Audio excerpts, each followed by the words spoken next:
trends that inspired you to become a stylist in the first place? The trends more from the 60s and the 70s, from Vidal Sassoon creating the style and creating the new generation of hairdressing and the cutting. And the 70s because of how mad you could be. Like, you could do very crazy things and it'd be classified as fashionable. It's the kind of thing of just being really creative and being able to take it where you want to. Yeah, you could just imagine something, see something, architecture, and put it in the hair, or be inspired by a painting and put it in the hair. It was just so easy to be creative. Now it's much more, still as easy, but it's much more constructive. You need a philosophy, you need a point of interest, and it needs to be fashionable for today's consumers. In the next few years, where do you see hair design going? What do you predict for the next few years? Well, texture and stronger lines, much more dramatic, much more architectural, shapes, and much more fusion of colours between pastel colours, and changes of pastel colours will flood the market, maybe in the next 1 to 2 years. Because whatever we predict right now would never be fashionable next week. Yeah. It'll be fashionable maybe next year. Yeah. So throughout your career, have you seen particular styles evolve? For example, something like the bob? Yeah, I mean, there's so many different interpretations of bob, from a step bob, graduated bob, box bob, square bob, square layered bob.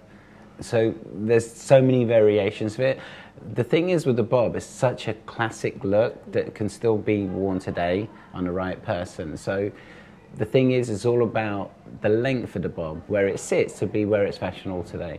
So if it's sitting in the wrong place, it will be dated and not fit so well. So at the right length, it can always look beautiful. So length is something that you can switch up and make it more modern. And everybody's body shape and neck is different. So where you would sit a bob on yourself to somebody else would be different. Yeah. So to get a perfect line, it's not about the perfect length being, i.e. 3 centimeters or 3 inches. It'll be looking at your body and seeing where it would sit better on you for you.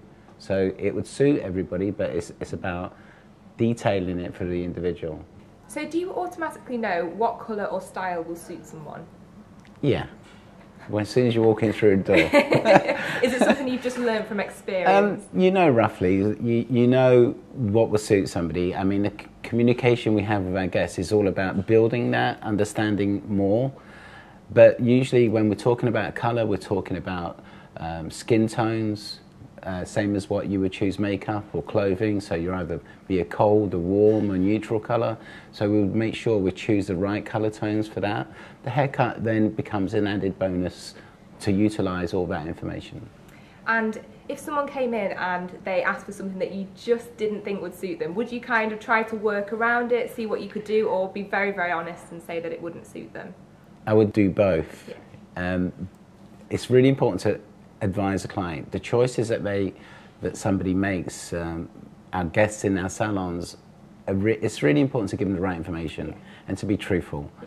At the end of the day, having somebody leave the salon that doesn't look good is not what we want. No. So the point is to pass on that information, to make the right choices. But if you were to come in, and although you've got blonde hair right now and you wanted it to be so blonde it would break off, and we wouldn't do that. Yeah. We wouldn't cause that damage to you. The point is to create a balance, and passing that information on is the key factor. How important do you think hair is to personal style? Do you think it can make it or enhance it? Totally enhance everything. Same as wearing a different pair of shoes, nails, makeup, clothing. It's all an accessory. And the thing is, utilising all those accessories together, it makes you a beautiful person.